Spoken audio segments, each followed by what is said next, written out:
Hello and welcome back to Tinker Talks Guns. Today we have a tale of two 45s. A Ed Brown Cobra Carry, Commander size 1911, which is in many or even most ways the epitome of what a 1911 should be. And this one is very fetchingly decked out with mammoth ivory or mastodon ivory grips. I'm not sure which, but they're really nice. The other gun is my gun, featured recently in my favorite guns video. This is my Pooping in the Woods, oh my god, is that a bear gun? But that's a bit of a mouthful. So we're just going to call it my Commander and leave it at that. It's just easier. Before we get into the weeds on this, I'd like to thank my supporters on Patreon. This is very much a shoestring operation, and your contributions help more than you know. I'd also like to thank channel benefactors, those individuals and businesses that have supported the channel in innumerable ways and really helped make this work. And as always, shout out to Rain City Shooting Center in Kent, Washington for providing material support to the channel. Now then, this is not an apples to apples comparison. These guns are somewhere in the neighborhood of $3,000. And they're worth every penny. They are exquisitely machined, fitted, and crafted with an amazing trigger, and just everything about them is just what it should be. And it's not just an accurate gun, it is guaranteed to be accurate. This is not. This is a gun that some schmuck put together in his garage using an assortment of parts. They are not specially made. They are not exquisitely crafted and fitted. It's all done by hand, by me. And they are guns with different purposes. This is a general purpose gun that honestly you would not be stupid to take to a bullseye competition because it's up for it. But it is also set up to be a practical carry pistol if you can master the very, very light trigger, which is superb and has an incredibly good reset. This was designed as a sidearm to be carried while hunting. It is specialized for relatively short-range rapid fire, and as long as it did that adequately, I was satisfied with the accuracy. Now, in an online discussion, there was quite a bit of controversy at one point over the cut front of the slide with the port. And there was a general feeling among people who do not understand 1911s that it would be inaccurate, because it couldn't possibly be accurate with the top of the slide cut away. Well, it actually can, because in point of fact, the barrel indexes on these 2 points at the bottom, and that is where the accuracy comes from. Also, this cannot move in relation to the slide when it's in battery, so there is no way it's going to be inherently less accurate. And this irked me, not because people were questioning it, but because when I tried to explain it, several people adamantly and vociferously refused to give any credence to my explanation. Now, this gun is more than adequate accuracy at 7 yards, and really in the types of situations that I envision using it, it's self-defense, yes, probably against animals, but I'm really looking at the 0 to 15 yard range, and it's always been adequate within that range. But I got to wondering, how accurate is it really? And I decided that I would test this at the maximum range from the bench at the maximum range at Rain City Shooting Center, which is 20 yards, and see how I could do with it at that range. And that got pretty interesting in some unexpected ways. But of course, I needed a standard for comparison to know if the accuracy I was getting was really good, and there is no better comparison if you're talking about raw, pure mechanical accuracy, than the Ed Brown Cobra Carry as far as commander-sized guns go. There may be equals to it, but I would argue that there's just not much better. Now, I'm not going to get an absolute read on mechanical accuracy because I'm holding the gun and shooting it, even though it's on a bench and braced.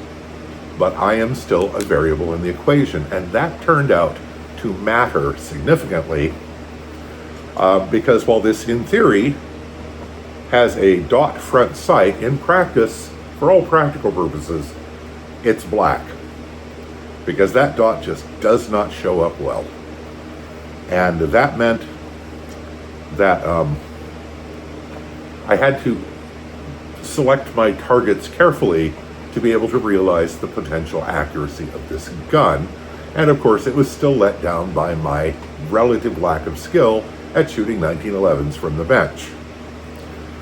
My gun, with the orange front sight, which is great for fast acquisition and quite decent for accuracy for rapid fire at 7 to 10 yards.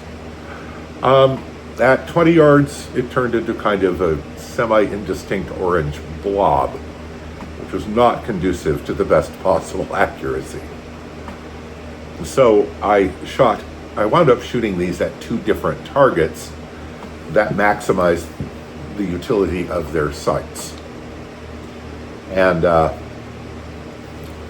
the results are pretty interesting. Now, first we're going to do a mini tabletop on the two guns, so you can get a feel for exactly where we're at with both of them, what their features, and it's nice to show off the Ed Brown, which, by the way, I do not own. This belongs to a friend who has very graciously allowed me to present this gun to you and to use it for this test.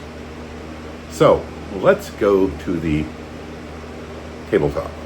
Okay, so these are both commander-sized guns. Now, the Cobra Carry, gotta love those grips. I do prefer texture on the grips, but I would forego that for these grips.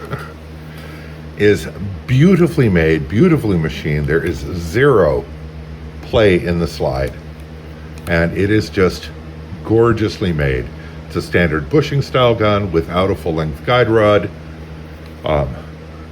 Incredible fish scale texturing on both the slide, the front strap, and on the back bobtail back strap. And it has a very nice grip safety with some little serrations across it, and feels marvelous in the hand.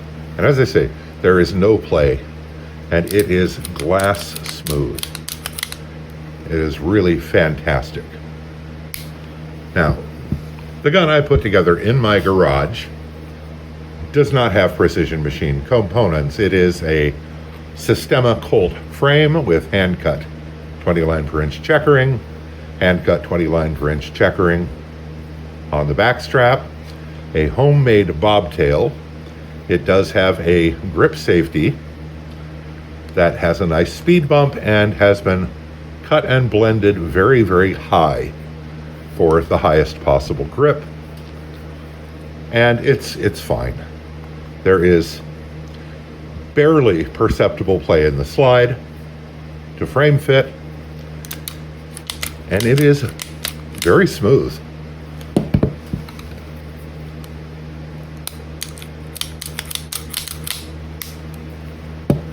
It's very smooth. Much to my surprise, it's roughly comparable to the Ed Brown in terms of the smoothness. But again, there is zero perceptible play there, and here you can just feel a hair of play. The barrels are both fitted properly. There is no play or movement in either barrel. Both have Novak style rear sights and very similar front sights, except this one appears to have a tritium dot in it, but other than that, it's black on black. This one is orange on black, with the orange paint slipping a little bit, which actually caused problems shooting for precision at 20 yards. The trigger on this, there is just enough take up to let you know you're on the trigger before you hit the wall, and then it breaks very cleanly at 4 pounds. Well, 3 3/4 to 4 pounds. The handy dandy Lyman trigger gauge couldn't make up its mind. The reset is, it's good for it's a good 1911 reset, but nothing special. The trigger on the Ed Brown and the handy dandy Lyman trigger gauge had no issues measuring this at 2.5 pounds straight up every single time, which is exactly what Ed Brown says it is. Again, just enough movement to let you know you're on the trigger before it goes off, if you're careful. And then it breaks at 2.5 pounds, and the reset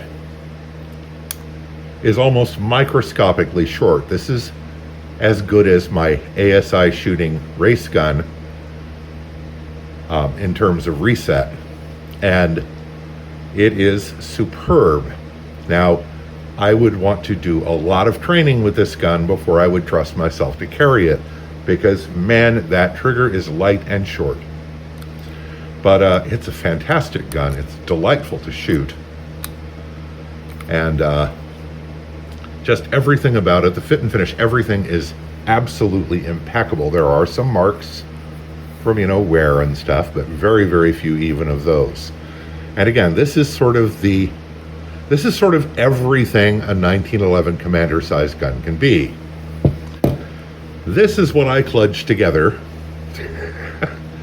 and I did a good job for an amateur. And it does have some features like the undercut trigger guard, texturing under the trigger guard for that grip I like so much. And it suits me very well, and it's very suited to task, which is self-defense against dangerous animals at very close range. And that's exactly what it's meant to do. It is not intended to be a bullseye level precision competition gun. And while the Ed Brown may not have been made with that purpose in mind, you could do it and probably do pretty darn well. So, there's our quickie tabletop. Let's go to the shooting. So, for the shooting, both guns were shot at both 7 and 20 yards. All of the ammo used was Celier and below 230 grain full metal jacket round nose from the same lot. So that's a variable eliminated. They both have as equal in ammo as the commercial world produces.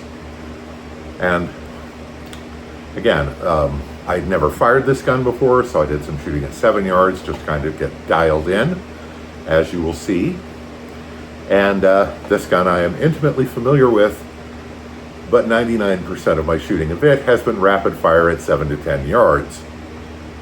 So I was pretty much on equal footing in terms of shooting both from the bench. Now on the bench, I had a paint can full of random ammo from the range, with the case for the Ed Brown sitting on top of that, and the guns resting on that in a normal grip, and just doing the best I could with each gun.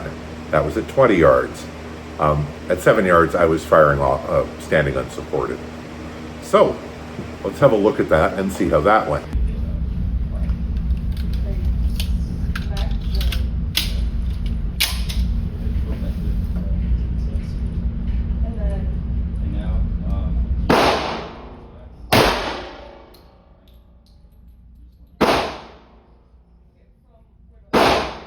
I cannot.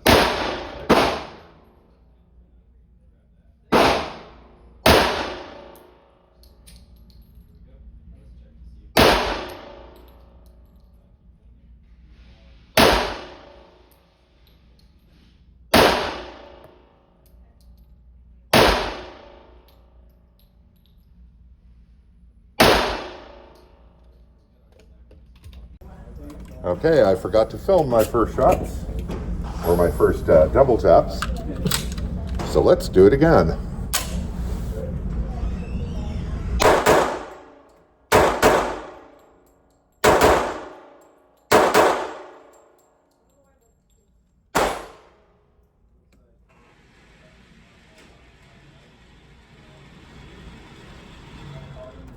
Okay, that is 2 strings of double taps and the precision shooting I did earlier. Well, that's pretty good for the first time out with a 45. Having cleaned the front sight slightly, maybe this will be better.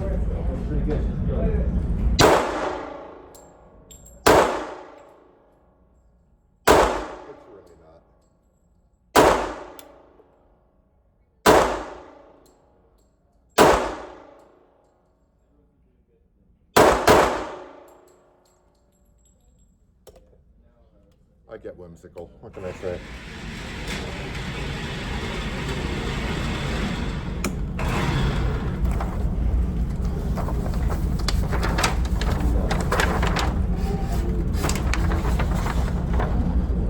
I'm going to use a different background on the precision shooting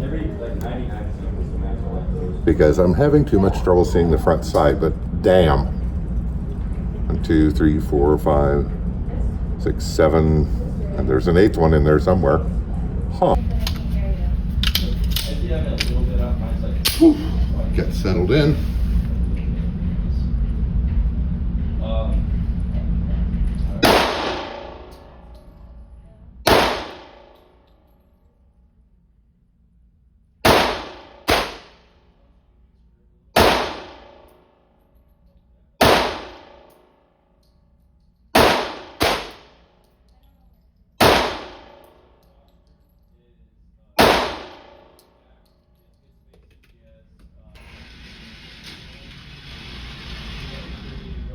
Okay, left, but only 1 flyer.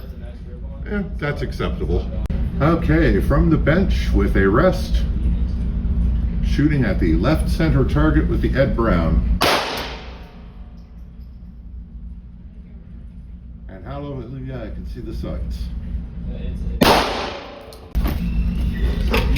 Okay, after an alteration to the rest, it's just these are a little cheaper rounds. Don't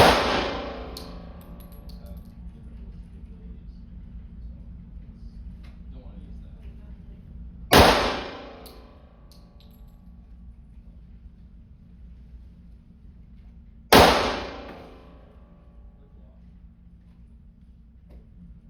When they say clock, they actually mean that it's not just a slang term. okay, that's 5 shots.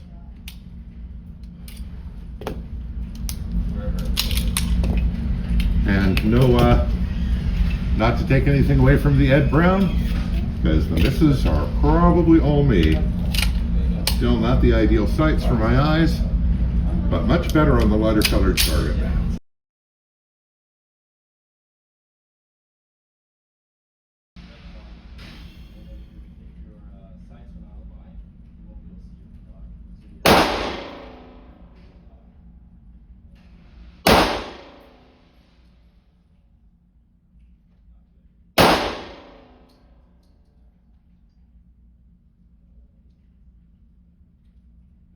Sight turning into a black under this overhead lighting does not help.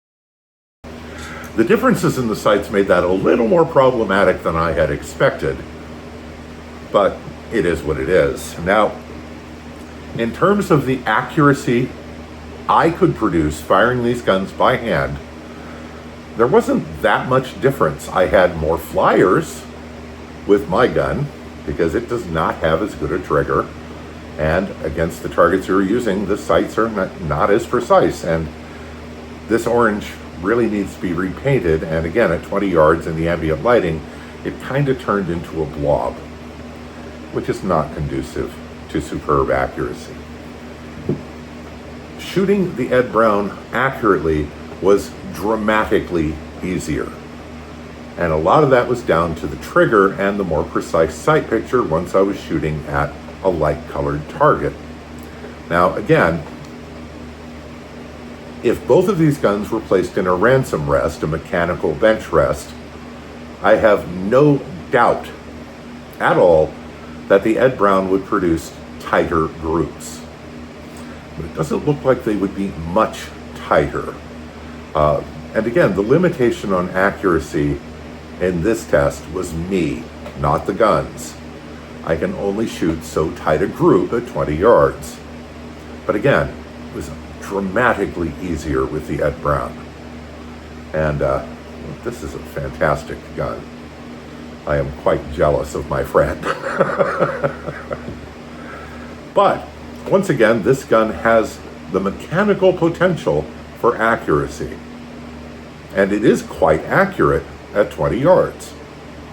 I'm going to do more shooting at 20 yards and see what I can really do with it. And I may do a little work on that trigger, because this trigger always felt perfectly fine to me until I shot it right after this one. And now I'm less happy with it. But it's hardly surprising. We're looking at Home Garage Guy versus one of the best 1911 builders on the freaking planet. It's not surprising that this has a better trigger. Anyway, it was an interesting question. It has largely been answered. I think while my shooting needs a great deal of work, the mechanical accuracy on this gun, while not up to bullseye standards, certainly seems perfectly adequate at 20 yards. But this is wonderful. So there you have it. It was fun to do. And I hope this was interesting, if not useful. So that's it for this time. I hope this finds you well. Stay safe, take care, and I'll talk to you again real soon.